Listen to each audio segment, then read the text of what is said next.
Hi friends, കാറ്റത്തെ കുളിക്കൂടിൻ്റെ പുതിയൊരു സ്റ്റോറിയിലേക്ക് എല്ലാവർക്കും സ്വാഗതം. അങ്ങനെ നിധിയും സുധീഷും ഹരിഷും നികേഷും കൂടി സുനന്ദയുടെ വീട്ടിലേക്ക് പോയി നാണം കേട്ട് തിരിച്ചു വരുന്നുണ്ട്. അവരുടെ അമ്മയും അച്ഛനും വല്ലാതെ അപമാനിച്ചാണ് അവരെ വിടുന്നത്. തിരിച്ച് വീട്ടിലേക്ക് എത്തുന്ന നിധിയെയും കൂട്ടുകാരെയും ഭാസ്കരനാണ് നന്നായി വഴക്ക് പറയുന്നുണ്ട്. ഈ പെൺകുട്ടിക്കാണെങ്കിൽ അവരെപ്പറ്റി നന്നായി അറിയില്ല, എന്നാൽ കൂടെ പോയ നിനക്കൊക്കെ അവരുടെ സ്വഭാവം നന്നായിട്ട് അറിയില്ലേ എന്നും ചോദിച്ച് വഴക്ക് പറയുന്നുണ്ട്. ഇതേ സമയത്താണ് സുഭാഷ് അങ്ങേട്ട് കയറി വരുന്നത്. ഭാസ്കരനെ പോലെ തന്നെ സുഭാഷും അവരെ വഴക്ക് പറയുന്നുണ്ട്. സുഭാഷ് പറയുന്നുണ്ട്, നിങ്ങൾ അവരുടെ മുന്നിൽ പോയി അവമാനപ്പെടുന്നത് എനിക്ക് സഹിക്കാൻ കഴിയില്ല എന്നൊക്കെ പറഞ്ഞ് അവരെ ഒരുപാട് വഴക്ക് പറയുകയും സങ്കടപ്പെടുകയൊക്കെ ചെയ്തിട്ട് സുഭാഷും പോകുന്നുണ്ട്. കുറച്ച് നേരത്തിന് ശേഷം നിധി സുഭാഷിൻ്റെ അടുക്കൽ വന്നിട്ട് പറയുന്നുണ്ട്, ഇല്ല സുഭാഷ് ഏട്ടാ, ഇങ്ങനൊന്നും നടക്കുമെന്ന് ഉദ്ദേശിച്ചല്ല പോയത്. സുനന്ദയ്ക്ക് ഏട്ടനെ ഇഷ്ടമാണെന്ന് പറഞ്ഞപ്പോൾ നിങ്ങൾ തമ്മിൽ ഒന്നിപ്പിക്കാൻ ഞങ്ങൾ പോയി സംസാരിച്ചാൽ അവർ ഈഗോ എല്ലാം മറന്ന് അത് സ്വീകരിക്കുമെന്നാണ് വിചാരിച്ചത്. പക്ഷെ എൻ്റെ ധാരണ തെറ്റിപ്പോയി. അപ്പോൾ സുഭാഷേട്ട പറയുന്നുണ്ട്, അതൊന്നും സാരമില്ല നിധി, എന്തായാലും എനിക്കും സുനന്ദയെ ഇഷ്ടമാണ്. പക്ഷേ ഒരിക്കലും അമ്മാവനൊന്നും ഈ ബന്ധത്തിന് സമ്മതിക്കില്ല. അതുകൊണ്ട് തന്നെ ഞാൻ എൻ്റെ ആഗ്രഹങ്ങളെല്ലാം മൂടി വെച്ചിരിക്കുകയാണ്. എനിക്കിപ്പോൾ ഏറ്റവും വലുത് എൻ്റെ അനിയന്മാരും ഇപ്പോൾ നീയും മാത്രമാണ്. അല്ലാതെ മറ്റൊന്നിനോടും ഞാൻ ഈ ശ്രദ്ധ ഒരിക്കലും കൊടുക്കില്ല എന്നും പറഞ്ഞ് സങ്കടപ്പെട്ട് സുഭാഷേട്ടൻ അവിടെ നിന്ന് പോവുകയാണ്. ഇതെല്ലാം കേട്ട് നിധിയും ആകെ വിഷമിച്ച് അങ്ങ് പോകുന്നുണ്ട്. നിധി അന്ന് മൊത്തം ഇതൊന്ന് ആലോചിക്കുന്നുണ്ട്. സുനന്ദയും സുഭാഷേട്ടനെയും തമ്മിൽ ഒന്നിച്ചു ചേർക്കാൻ എന്താണ് മാർഗം? അതിന് സുനന്ദ തന്നെ വിചാരിക്കണം. ഒന്നെങ്കിൽ സുഭാഷേട്ടനെ മറക്കണം, അല്ലെങ്കിൽ ധൈര്യമായിട്ട് വീട്ടുകാരോട് ഉള്ള കാര്യം തുറന്നു പറയണം. ഇതൊന്നും ചെയ്യാത്തിടത്തോളം കാലം ഇതിനെ എങ്ങനെ ഒന്നിപ്പിക്കുമെന്ന് ഒരെത്തും പിടിയും കിട്ടുന്നില്ല എന്നിങ്ങനെ നിധി ആലോചിച്ചിരിക്കുകയാണ്. ഈ സമയം നികേഷ് ഹരിഷങ്ങളുടെ നിധിയുടെ അടുക്കൽ വരുന്നുണ്ട്. അല്ല ഏട്ടത്തി എന്തെങ്കിലും ആലോചിച്ചിരിക്കുന്നേ? ഒന്നുമില്ലടാ.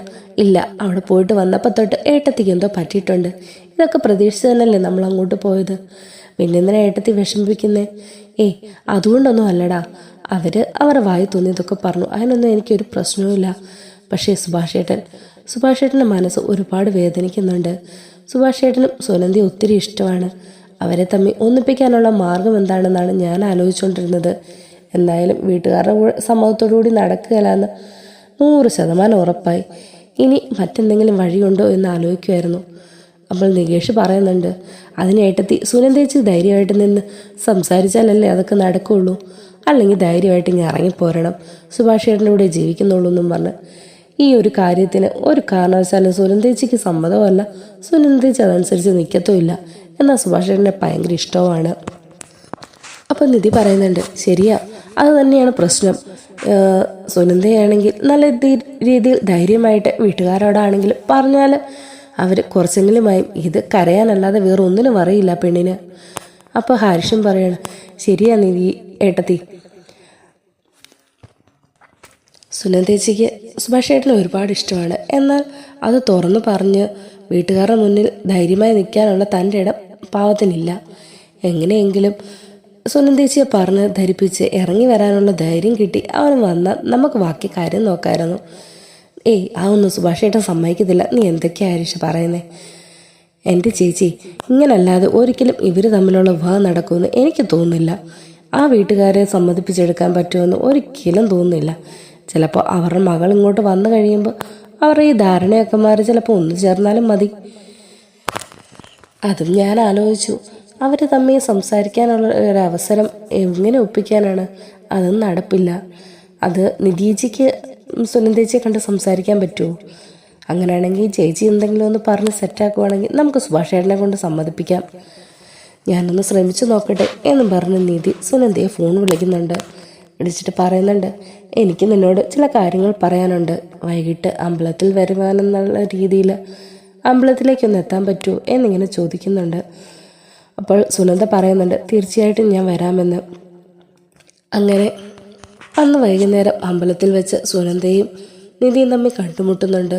നിധി സുനന്ദയോട് പറയുന്നുണ്ട്, താനിങ്ങനെ കരഞ്ഞുകൊണ്ട് മാത്രം ഇരുന്നാൽ ഒരിക്കലും സുഭാഷേട്ടനെ സ്വന്തമാക്കാൻ പറ്റില്ല. സുഭാഷേട്ടൻ്റെ പെണ്ണാവണമെന്നുണ്ടെങ്കിൽ ഇച്ചിരിയെങ്കിലും ധൈര്യമായിട്ട് നിൽക്കണം.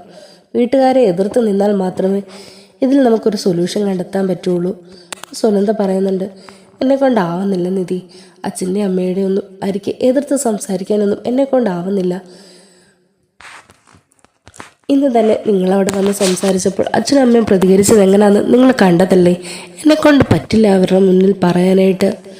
അപ്പോൾ നിധി പറയുന്നുണ്ട്, സുനന്ദ, നീ അങ്ങനെ എതിർത്ത് നിന്നില്ല എങ്കിൽ ഒരിക്കലും നിനക്ക് സുഭാഷ് ചേട്ടനും തമ്മിൽ ഒന്നിച്ചു പോകാൻ പറ്റില്ല. സുഭാഷ് ചേട്ടന് നിന്നെ വിവാഹം കഴിക്കാൻ കൂടി കഴിയില്ല. അവരെന്തൊക്കെയാ പറഞ്ഞതെന്ന് നീ കേട്ടതല്ലേ. സുനന്ദ പറയുന്നുണ്ട്, ശരിയാ, ഞാനെല്ലാം കേട്ടതാ. പക്ഷേ ഞാൻ എങ്ങനെ അവരോട് സംസാരിക്കുക? എന്നാന്നാ പറയുക? ഞാൻ പറഞ്ഞാൽ തന്നെ അവരൊന്നും കേൾക്കാൻ പോകുന്നില്ല. വെറുതെ എന്നെ എടുത്തിട്ടടിക്കും, അതേ ഉള്ളൂ. അപ്പോൾ നിധി പറയുന്നുണ്ട്, നീ ഇങ്ങനെയൊക്കെയാണ് സംസാരിക്കുന്നതെങ്കിൽ അവസാനം നിന്റെ അമ്മ തീരുമാനിച്ചതുപോലെ വല്ല ഗൾഫുകാരനെ കിട്ടി അവരോട് ജീവിക്കേണ്ടി വരും. സുഭാഷ് ചേട്ടനെ മറക്കേണ്ടി വരും. അപ്പോൾ സുനന്ദ പറയുന്നുണ്ട്, എന്നെക്കൊണ്ട് ഒരിക്കലും സാധിക്കില്ല നിധി. അങ്ങനെ വേറൊരാളുടെ മുന്നിൽ കഴുത്ത് നീട്ടേണ്ട അവസ്ഥ വന്നാൽ പിന്നെ ഞാൻ ജീവിച്ചിരിക്കില്ല. അപ്പോൾ നിധി പറയുന്നുണ്ട്, നീ ഈ ജീവിച്ചിരിക്കില്ല എന്ന് പറയുന്ന സ്വന്തം ജീവൻ എടുക്കുന്ന ഈ തീരുമാനം, ആ ഒരു ധൈര്യം പോരെ നിങ്ങളുടെ ജീവിതം നല്ല രീതിയിൽ മുന്നോട്ട് കൊണ്ടുപോകാൻ? നിനക്ക് സുഭാഷ് ചേട്ടനും ഒന്നിച്ച് ജീവിക്കാൻ. നീ അതിനെപ്പറ്റി ഒന്ന് ആലോചിച്ച് നോക്കി. അപ്പോൾ സുനന്ദ ഒന്നും മിണ്ടാതെ ഇങ്ങനെ നിൽക്കുകയാണ്. അപ്പോൾ നിധി പറയുന്നുണ്ട്, നിധി, സുനന്ദേ, ഞാൻ പറയുന്നത് വേറൊന്നുമല്ല. നിനക്ക് സുഭാഷ് ചേട്ടൻ്റെ കൂടെ ജീവിക്കണമെന്നുണ്ടെങ്കിൽ ഇനി ഒരേ ഒരു മാർഗമേ ഉള്ളൂ. നീ വീട്ടിൽ നിന്ന് ആരും അറിയാതെ ഇറങ്ങി വരിക. എന്നിട്ട് സുഭാഷ് ചേട്ടനുമായിട്ടുള്ള രജിസ്റ്റർ വിവാഹം നടത്തുക. ഏതെങ്കിലും ഒരു അമ്പലത്തിൽ വെച്ച് താലി കെട്ടുക. അങ്ങനെ നിങ്ങൾ രണ്ടുപേരും ഒന്നിച്ചേക്കോ. അയ്യോ നിധി, നീ എന്തൊക്കെയായി പറയുന്നേ? അതെങ്ങനെ സാധ്യമാകുന്നേ? ഇപ്പോൾ ഞങ്ങൾ ആലോചിച്ചിട്ട് ഈ ഒരു വഴി മാത്രമേ ഞങ്ങളുടെ മുന്നിലുള്ളൂ. നിനക്ക് സുഭാഷ് ചേട്ടനും കൂടെ ജീവിക്കണമെന്നുണ്ടെങ്കിൽ, നിങ്ങളുടെ കല്യാണം നടക്കണമെന്നുണ്ടെങ്കിൽ ഇതേ ഉള്ളൊരു മാർഗം. നിങ്ങളുടെ കല്യാണം കഴിഞ്ഞ് കുറച്ച് നാൾ കഴിഞ്ഞ് നീ സന്തോഷത്തോടെയാണ് ജീവിക്കുന്നതെന്നുള്ളത് നിന്റെ വീട്ടുകാർക്ക് ബോധ്യമായി കഴിയുമ്പോൾ ഈ പിണക്കോ അലോഹ്യമൊക്കെ മറന്നിട്ട് അവരും ഒന്നിക്കൂന്നേ. ഇല്ലേ, നീ നോക്കിക്കോ. ഇപ്പോൾ ഇറങ്ങി വരാനുള്ള ഒരു ധൈര്യം നീ കാണിച്ചില്ലെങ്കിൽ ഇനി ഈ കാര്യത്തെപ്പറ്റി നീ ചിന്തിക്കുക വേണ്ട. അത് മറക്കുന്നതായിരിക്കും നല്ലത്. അല്ലാതെ മരിക്കാനൊന്നും നീ പോവണ്ട. മരിക്കാൻ കാണിക്കുന്ന ധൈര്യത്തിൻ്റെ പകുതി ധൈര്യം നീ ഇതിൽ കാണിച്ചാൽ മതി എന്നൊക്കെ നിധി പറയുന്നുണ്ട്. അങ്ങനെ സുനന്ദ പറയുന്നുണ്ട്, നിധി, എനിക്ക് ആകപ്പാടെ പേടിയാകുന്നു. അങ്ങനെ പേടിച്ചിരുന്ന കാര്യം നടക്കുമോ എന്തെന്ന് സുനന്ദേ? സുഭാഷ് ചേട്ടനുമായിട്ടുള്ള വിവാഹം നടക്കണമെന്നുണ്ടെങ്കിൽ നീ നന്നായിട്ട് ആലോചിച്ചതിന് ശേഷം നല്ലൊരു തീരുമാനം പറ. ഞങ്ങൾ പോകുന്നു എന്നും പറഞ്ഞ് നിധി അവിടെ നിന്ന് പോവുകയാണ്. അങ്ങനെ സുനന്ദ തിരിച്ച് വീട്ടിലേക്ക് എത്തുന്നുണ്ട്. അപ്പോൾ അവളുടെ അമ്മ ചോദിക്കുന്നുണ്ട്, എന്താടി നീ എവിടെ പോയതാ? ഞാൻ അമ്മയോട് പറഞ്ഞിട്ടല്ലേ പോയത് അമ്പലത്തിൽ പോവാന്ന്. ആഹാ, തർക്കുത്തരം പറയുന്നോ? അല്ലമ്മേ, അമ്മയോട് ഞാൻ പറഞ്ഞിട്ടല്ലേ അമ്പലത്തിൽ പോകാന്ന് പറഞ്ഞിട്ടല്ലേ പോയത്. ആ നിധി എന്ന് പറയുന്നവളെങ്ങാനും അവിടെ വന്നായിരുന്നോ? ഞാൻ ആരും കണ്ടില്ല. ഞാൻ പോയി ഭഗവാനെ തൊഴുതു, ഞാൻ തിരിച്ചു വന്നു എന്നിങ്ങനെ നിധി സുനന്ദ ദേഷ്യത്തോട് പറഞ്ഞിട്ട് റൂമിലേക്ക് കയറി പോകുന്നുണ്ട്. അങ്ങനെ നിധി പറഞ്ഞ കാര്യത്തെപ്പറ്റി സുനന്ദ ആഴത്തിൽ തന്നെ ചിന്തിക്കുന്നുണ്ട്. അവസാനം അവൾക്കും തോന്നുന്നുണ്ട്, നിധി പറഞ്ഞതാണ് ശരി. സുഭാഷ് ചേട്ടനുമായിട്ടുള്ളൊരു ജീവിതം ഒരിക്കലും എൻ്റെ അച്ഛനും അമ്മയും സമ്മതിക്കില്ല. അത് നടക്കണമെന്നുണ്ടെങ്കിൽ ഞാൻ ഇവിടുന്ന് ധൈര്യപൂർവ്വം തന്നെ ഇറങ്ങിപ്പോയാലേ പറ്റുള്ളൂ. ഇതേസമയം നിധിയും സുധീഷും നികേഷും ഒക്കെ കൂടി സുഭാഷ് ചേട്ടനെ പറഞ്ഞ് സമ്മതിപ്പിക്കണമല്ലോ. അതിനു വേണ്ടിയിട്ട് സുഭാഷ് ചേട്ടനായിട്ട് സംസാരിക്കുകയാണ്. നിധി പറയുന്നുണ്ട്, സുഭാഷ് ചേട്ടാ, ആ സുനന്ദയ്ക്ക് സുഭാഷ് ചേട്ടനില്ലാതെ ഒരു ശകലം പോലും പറ്റില്ല എന്നുള്ള അവസ്ഥയാണ്. എന്നാൽ അവളുടെ ഒരു സമ്മതവും അനുവാദവും പോലും ചോദിക്കാതെയാണ് അവരാ വിവാഹം ഉറപ്പിച്ചിരിക്കുന്നത്. ഇന്ന് അമ്പലത്തിൽ പോയപ്പോൾ ഞാൻ ആ കുട്ടിയെ കണ്ടിരുന്നു. അങ്ങനെ സുഭാഷ് ചേട്ടനല്ലാതെ മറ്റൊരാളുടെ മുന്നിൽ കഴുത്ത് നീട്ടേണ്ട അവസ്ഥ വന്നാൽ ഞാൻ പിന്നെ ജീവനോടിരിക്കില്ല. ഇത് സത്യവാനിധി എന്നിങ്ങനെ പറഞ്ഞിട്ടാണ് ആ കുട്ടി പോയത്. ഇത് കേൾക്കുമ്പോഴത്തേനും സുഭാഷ് ഒന്നും ഞെട്ടുന്നുണ്ട്. നീ എന്തൊക്കെയാണ് നിധിമോളെ പറയുന്നത്? അത് സുഭാഷ് ചേട്ടാ, സുഭാഷ് ചേട്ടനില്ലാതെ ജീവിക്കാൻ ആ കുട്ടിക്ക് പറ്റില്ല. എന്നാൽ ആ വീട്ടുകാരോട് എതിർത്ത് സംസാരിക്കാനും അതിനുള്ള ധൈര്യവും ആ കുട്ടിക്കില്ല. ഇനി ഈ വിവാഹം മുടങ്ങാനും നിങ്ങൾ തമ്മിലുള്ള വിവാഹം നടക്കാനും അതിന് വേണ്ടിയിട്ട് ഞങ്ങളൊരു മാർഗം കണ്ടുപിടിച്ചിട്ടുണ്ട്. ഒരിക്കലും സുഭാഷ് ചേട്ടൻ അത് വേണ്ടാന്ന് പറയരുത്. നിങ്ങൾ എന്തൊക്കെയാണ് മോളെ പറയുന്നേ? അത് സുഭാഷ് ചേട്ടാ, സുനന്ദയോട് ഞാൻ കാര്യങ്ങളെല്ലാം പറഞ്ഞിട്ടുണ്ട്. അവൾക്ക് സമ്മതമാണെങ്കിൽ അവൾ വിളിക്കും. അങ്ങനെ സമ്മതിച്ച് വിളിച്ചാൽ നിങ്ങൾ രണ്ടുപേരും കൂടി ഇന്ന് അല്ലെങ്കിൽ നാളെ രാത്രി ഇവിടെ നിന്ന് ഒളിച്ചോടും. പോയി ഇവിടെ അടുത്ത് രജിസ്റ്റർ ഓഫീസിൽ പോയി എല്ലാം പറഞ്ഞ് സെറ്റാക്കി വെക്കണം. അതിനുശേഷം അവിടെ പോയി രജിസ്റ്റർ ചെയ്യുന്നു. പിറ്റേന്ന് ഏതെങ്കിലും ഒരു അമ്പലത്തിൽ വെച്ച് താലിയും കെട്ടുന്നു. ഒരാഴ്ചത്തേക്കിന് രണ്ടുപേരും ഇവിടെ നിന്ന് മാറി നിൽക്കണം.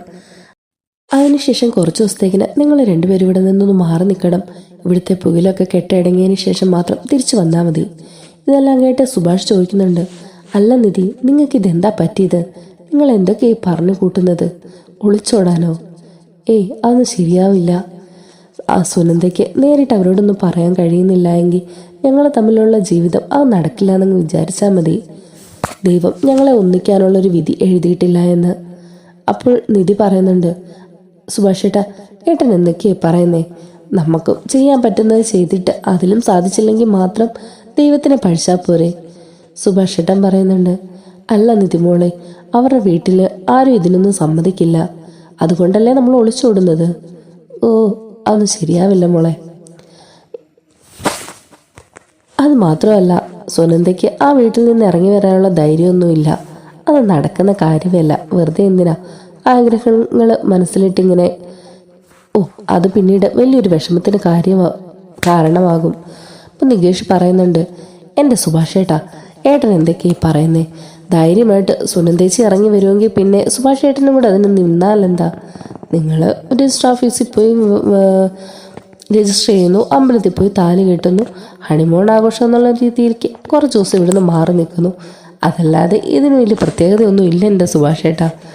അങ്ങനെ നികേഷ് നിസ്സാരമായി പറയുകയാണ്, നിങ്ങൾ ന്യൂജൻ പിള്ളേർക്ക് ഇതൊക്കെ ഒരു തമാശയായിട്ടേ തോന്നുള്ളൂ മോനെ എന്നുള്ള രീതിയിൽ സുഭാഷ് പറഞ്ഞ് തമാശയാക്കി അവിടെ നിന്ന് അങ്ങ് പോകുന്നുണ്ട്. അപ്പോൾ നിധി പറയും, എന്താ ചെയ്യുന്നേ? ഇതിനൊരു തീരുമാനം എടുക്കാൻ പറ്റിയില്ലെങ്കിൽ ഇങ്ങനെ രണ്ട് കൂട്ടരും നിന്നാൽ എങ്ങനെ ശരിയാകും? അപ്പോൾ നികേഷ് പറയുന്നുണ്ട്, എന്തായാലും ചേച്ചി പറഞ്ഞതിൻ്റെ ബാക്കിയായിട്ട് സുനന്ദേച്ചിയുടെ മറുപടിയൊന്നും ഇതുവരെ കിട്ടിയില്ലല്ലോ. സുനന്ദേച്ചിയുടെ മറുപടി കിട്ടട്ടെ, അതിനുശേഷം നമുക്ക് ബാക്കി എന്താണെന്ന് വെച്ചാൽ തീരുമാനിക്കാം. അങ്ങനെ സുനന്ദയുടെ ഫോൺ കോളിന് വേണ്ടിയിട്ട് നിധി വെയിറ്റ് ചെയ്തിരിക്കുകയാണ്. കുറേ നേരത്തിന് ശേഷം സുനന്ദ വിളിക്കുന്നുണ്ട്. സുനന്ദ വിളിച്ചിട്ട് പറയുന്നുണ്ട്, നിധി, നിങ്ങൾ പറഞ്ഞത് ഞാൻ ആലോചിച്ചു. ശരിയാണ്, ഞാനും സുഭാഷ് ചേട്ടനും ഒന്നിച്ച് ജീവിക്കണമെങ്കിൽ ഇനി ഈ ഒരു മാർഗം മാത്രമേ ഞങ്ങളുടെ മുന്നിലുള്ളൂ. അതുകൊണ്ട് ഞാൻ എന്തിനും തയ്യാറാ. നിങ്ങൾ വിവരങ്ങൾ എന്നെ അറിയിച്ചാൽ മതി. ഏത് സമയത്ത് വേണമെങ്കിലും ഇറങ്ങി വരാൻ ഞാൻ റെഡിയാണ് എന്നിങ്ങനെ പറയാണ്. ഇത് കേൾക്കുമ്പോൾ നിധിക്ക് നികേഷിനൊക്കെ ഒരുപാട് സന്തോഷമാവുന്നുണ്ട്. സുധീഷ് പറയുന്നുണ്ട്, അങ്ങനെ അവസാനം സുനന്ദയ്ക്കും വിവരം വെച്ചു. സുനന്ദയ്ക്കൊപ്പം ധൈര്യമൊക്കെ കിട്ടിയെന്നാണ് തോന്നുന്നത്. എന്തായാലും എൻ്റെ നിധി, നിൻ്റെ ഉപദേശം വല്ലാത്തത് തന്നെ. അപ്പോൾ നിധി പറയുന്നുണ്ട്, ഞാൻ കള്ളത്തരങ്ങളൊന്നും പറഞ്ഞല്ല അവരെ മയക്കവും വിടുത്തുകയൊന്നും ചെയ്തത്. സത്യസന്ധമായ രീതിയിലുള്ള കാര്യങ്ങൾ പറഞ്ഞു. അത് ആ കുട്ടിക്ക് മനസ്സിലായി. അതുമാത്രമല്ല, അവർക്ക് ഒരിക്കലും പിരിയാൻ പറ്റാത്തതുപോലെ സുഭാഷ് ഏട്ടനും സുനന്ദയും തമ്മിൽ അടുത്തിട്ടുണ്ട്. അതാണ് ഈ തീരുമാനം സുനന്ദയെ കൊണ്ട് എടുപ്പിച്ചത്. അവർ സന്തോഷത്തോടു കൂടി സുഭാഷ് ഏട്ടൻ്റെ അരികെ പോയി പറയുന്നുണ്ട്, സുഭാഷ് ഏട്ടാ, സുനന്ദയ്ക്ക് ഒരു സമ്മതക്കുറവുമില്ല. അവൾ ഏത് നിമിഷം വേണേലും ഇറങ്ങി വരാൻ തയ്യാറാണ്. ഇനി സുഭാഷ് ഏട്ടനോട് സമ്മതിച്ചാൽ മതി. അതിനുശേഷം മാത്രമേ നമ്മൾ അതിനൊരു ഡേറ്റും സമയമൊക്കെ തീരുമാനിക്കുന്നുള്ളൂ. അധികം താമസിക്കില്ല.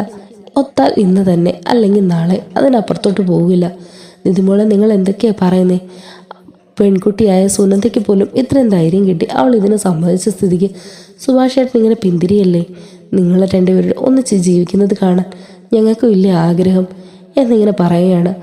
എന്താന്ന് വെച്ചാൽ കാണിക്കുക, നിങ്ങളുടെയൊക്കെ ഇഷ്ടം പോലെ എന്നിങ്ങനെ സുഭാഷ് ഏട്ടൻ പറഞ്ഞിട്ട് സുഭാഷ് ഏട്ടനും അവിടെ നിന്ന് പോകുന്നുണ്ട്. അതിനുശേഷം നിധിയും സുധീഷും നികേഷും ഹാരിഷും കൂടി നമുക്ക് അധികം താമസിപ്പിക്കേണ്ട, ഇന്ന് തന്നെ അതിനുള്ള ഏർപ്പാടുകൾ ചെയ്യണം. കാരണം അവളുടെ വീട്ടുകാർക്ക് എന്തെങ്കിലും സംശയം തോന്നിയാൽ ഒരിക്കലും സുനന്ദയ്ക്ക് ആ വീട്ടിൽ നിന്ന് ഇറങ്ങാൻ പറ്റാതാവും. അതുകൊണ്ട് കാര്യങ്ങളെല്ലാം ചെയ്ത് തീർത്തതിന് ശേഷം മാത്രമേ നമുക്ക് ഇതുമായി സുനന്ദയും സുഭാഷ് ഏട്ടനെയും കളത്തിലിറക്കാൻ പാടുള്ളൂ എന്നിങ്ങനെ നിധി പറയുകയാണ്. അതിനുശേഷം രജിസ്റ്റർ ഓഫീസിൽ പോകണം. അതും ഇതിൻ്റെ ചടങ്ങുകൾ എന്തൊക്കെയാണെന്നുള്ളത് അന്വേഷിക്കണം. അങ്ങനെ സുധീഷും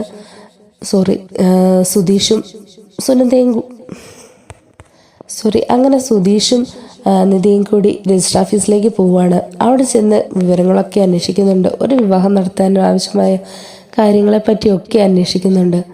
അങ്ങനെ ചോദിക്കാൻ പറയുകയൊക്കെ ചെയ്യുമ്പോൾ പ്രായപൂർത്തിയായ രണ്ടുപേർ തമ്മിൽ വിവാഹം കഴിക്കുന്നതിന് വേറെ മറ്റ് ചടങ്ങുകളൊന്നുമില്ല എന്നുള്ളതിനെ പറ്റിയൊക്കെ അവർ മനസ്സിലാക്കി തിരിച്ചു വരുന്നുണ്ട്. അതിനുശേഷം സുനന്ദയെ വിളിച്ചിട്ട് രാത്രിയിൽ ഒരു 12 മണിക്ക് ശേഷം വീട്ടിൽ നിന്ന് ഇറങ്ങാൻ പറയുന്നുണ്ട്. അതേപോലെ വീടിന് വെളിയിൽ നികേഷ് വണ്ടിയുമായി കാത്തിരിക്കും. ധൈര്യമായിട്ട് ഇറങ്ങി വരണം എന്നുള്ള ഇതൊക്കെ പറഞ്ഞ് സെറ്റാക്കുന്നുണ്ട്. അങ്ങനെ അവളുടെ വീട്ടുകാരും അറിയാതെ രാത്രി 12 മണിയായപ്പോൾ അവൾ വീട്ടിൽ നിന്നിറങ്ങി നികേഷിൻ്റെ കൂടെ വണ്ടിയിൽ കയറി വരുന്നുണ്ട്. ഈ സമയത്ത് സുഭാഷ് ഏട്ടനെയും കൂട്ടി നിധിയും സുധീഷും കൂടെ പോകുന്നുണ്ട്. അങ്ങനെ അന്ന് രാത്രി അവർ ദൂരെ ഒരിടത്ത് ഒരു ഹോട്ടലിൽ തങ്ങുന്നുണ്ട്. അത് രജിസ്റ്റർ ഓഫീസിനടുത്തായിട്ട് തന്നെയാണ് അവർ താമസിക്കുന്നത്. പിറ്റേ ദിവസം രാവിലെ തന്നെ കുളിച്ചൊരുങ്ങി അവർ നേരെ രജിസ്റ്റർ ഓഫീസിലേക്ക് ചെല്ലുന്നുണ്ട്. അവിടെ ചെന്ന് രണ്ടുപേരും രജിസ്റ്ററിൽ വിവാഹം ഒപ്പിട്ട് അങ്ങോട്ടും ഇങ്ങോട്ടും പരസ്പരം മാലയും വിട്ട് അമ്പലത്തിൽ പോയി താലിയും കിട്ടുന്നുണ്ട്. അങ്ങനെ സുഭാഷേട്ടൻ സന്തോഷത്തോടു കൂടി തന്നെ സുനന്ദയുടെ നെറ്റിയിൽ കുങ്കുമം ചാർത്തുകയാണ്. ഇത് കണ്ട് സുനന്ദയ്ക്കും ഒരുപാട് സന്തോഷമാകുന്നുണ്ട്.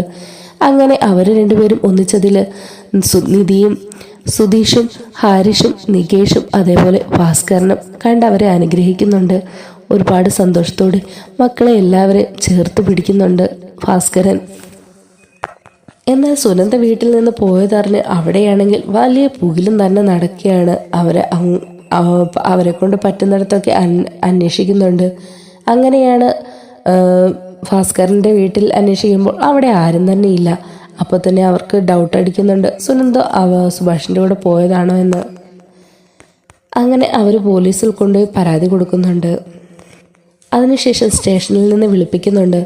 അപ്പോൾ നിധി സുനന്ദയോട് പറയുന്നുണ്ട്, സുനന്ദെ നീ ധൈര്യമായിട്ടിരിക്കണം. ഇപ്പോൾ നമുക്ക് സ്റ്റേഷനിലേക്ക് പോകാതിരിക്കാൻ പറ്റില്ല. നമ്മൾ അവിടെ ചെന്ന് കഴിയുമ്പോൾ പോലീസുകാർ ചോദിക്കും അച്ഛൻ്റെ അമ്മയുടെയും കൂടെ പോകണോ അതോ സുഭാഷ് ചേട്ടൻ്റെ കൂടെ പോകണോ എന്ന്. ഇനിയെങ്കിലും ധൈര്യമായിട്ട് നീ സുഭാഷ് ചേട്ടൻ്റെ കൂടെ പോകണമെന്ന് തന്നെ പറയണം. ഇല്ലെങ്കിൽ അവിടെ വെച്ച് അച്ഛനും അമ്മയ്ക്കും നിന്നെ കൂട്ടിക്കൊണ്ട് പോകാനുള്ള എല്ലാ റൈറ്റ്സും ഉണ്ട്. അതുകൊണ്ട് നീ സുഭാഷ് ചേട്ടൻ്റെ കൂടെ പോകണം എന്ന് തന്നെ പറയണം. വേറെ ഒന്നിനെ പറ്റിയും പേടിക്കേണ്ട. കാരണം നിനക്ക് 18 വയസ്സ് കഴിഞ്ഞതാണ്. അതുപോലെ സുഭാഷ് ചേട്ടനും. അതുകൊണ്ട് നിങ്ങൾ എടുക്കുന്ന ഏത് തീരുമാനമാണോ അതിനോട് അനുകൂലിച്ച് പോകാൻ മാത്രമേ നിയമത്തിന് സാധിക്കുകയുള്ളൂ. അങ്ങനെ പോലീസ് സ്റ്റേഷനിലേക്ക് എത്തുന്നുണ്ട് സുഭാഷും സുനന്ദയും അതുപോലെ നിധിയും എല്ലാവരും തന്നെ കൂടെ തന്നെയുണ്ട്. ഇവരെല്ലാവരും കൂടിയാണ് സ്റ്റേഷനിൽ എത്തുന്നത്. അവിടെ ചെല്ലുമ്പോൾ ഇവരെ കാണുമ്പോഴേ സുനന്ദയുടെ അമ്മ വന്ന് സുനന്ദയുടെ മുഖത്തിനിട്ട് അടിക്കുന്നുണ്ട്. ഉടനെ സുഭാഷ് തൊട്ടുപോകരുത്, ഇത്രയും നാളും അത് നിങ്ങളുടെ മകളായിരുന്നിരിക്കാം, എന്നാൽ ഇപ്പോൾ ഇവൾ എൻ്റെ ഭാര്യയാണ്, അതുകൊണ്ട് അവളെ തൊടാനുള്ള യാതൊരു അധികാരവും നിങ്ങൾക്കില്ല എന്നിങ്ങനെ പറയണം. അപ്പോൾ കണ്ടില്ലേ സാറേ, എൻ്റെ മോളെ തട്ടിക്കൊണ്ട് പോയി വിവാഹം കഴിച്ചിട്ട് ഇപ്പോൾ ഇയാൾ പറയുന്നത് കേട്ടില്ലേ സാറേ എന്നൊക്കെ ആ തള്ള സ്റ്റേഷനിൽ കിടന്ന് ഒച്ച വെക്കുകയാണ്. അപ്പോൾ പോലീസുകാരൻ പറയുന്നുണ്ട്, മതി നിർത്ത്, നിങ്ങൾ മിണ്ടാതെ അവിടെ ഇരുന്നേ, പോലീസ് സ്റ്റേഷനിൽ കയറി വന്ന ഒരു പെങ്കൊച്ചിൻ്റെ ദേഹത്ത് കൈവെക്കുന്നു എന്നൊക്കെ പറഞ്ഞ് അവരെ ഭീഷണിപ്പെടുത്തുന്നുണ്ട്. അതിനുശേഷം പോലീസുകാർ അവരോട് അവരുടെ പ്രായത്തെപ്പറ്റിയും വിവാഹത്തെപ്പറ്റിയൊക്കെ ചോദിക്കുന്നുണ്ട്. അപ്പോൾ സുനന്ദ ആദ്യമൊന്നും മിണ്ടാതെ നിൽക്കുകയാണ്. അപ്പോൾ അയാൾ ചോദിക്കുകയാണ്, ഈ നിൽക്കുന്നയാൾ നിങ്ങളെ നിർബന്ധിച്ച് തട്ടിക്കൊണ്ടു പോയതാണോ വിവാഹത്തിന്? എടുത്ത വയലിൽ സുനന്ദ പറയും, അയ്യോ ഒരിക്കലുമല്ല, ഞാൻ എൻ്റെ ഇഷ്ടത്തിന് മാത്രം ഇറങ്ങിപ്പോയതാണ്. എനിക്ക് സുഭാഷ് ചേട്ടൻ്റെ കൂടെ ജീവിക്കണം, ഞാൻ ഒരിക്കലും ഇവരുടെ കൂട്ടത്തിൽ പോകില്ല, എനിക്ക് സുഭാഷ് ചേട്ടൻ്റെ കൂടെ ജീവിച്ചാൽ മതി എന്നിങ്ങനെ പറയുകയാണ്. അപ്പോൾ പോലീസുകാരും പറയും, പ്രായപൂർത്തിയായ ഒരു പെൺകുട്ടിയാണ്, അവരെടുത്ത തീരുമാനത്തിന് നിയമത്തിന് അവരെ അനുകൂലിച്ച് നിന്നേ പറ്റുള്ളൂ. അണ്ണെ തള്ള പറയും, അത് സാധിക്കില്ല സാറേ, ഇവരുടെ വീട്ടിൽ ഒരു കൊലപ്പുള്ളി ഉള്ളതാണ്, ആ വീട്ടിലേക്ക് ഞാൻ എൻ്റെ മകളെ പറഞ്ഞയക്കില്ല. പോലീസുകാരൻ പറയും, അതൊന്നും നിങ്ങൾ അറിയേണ്ട കാര്യമില്ല, ആ വീട്ടിൽ ഇപ്പോൾ ഓൾറെഡി ഒരു പെൺകുട്ടി മരുമകളായി താമസിക്കുന്നുണ്ട്, ആ കുട്ടിക്കില്ലാത്ത എന്ത് കുഴപ്പമാണ് ഇനി നിങ്ങളുടെ മകൾക്ക് വരാൻ പോകുന്നത്?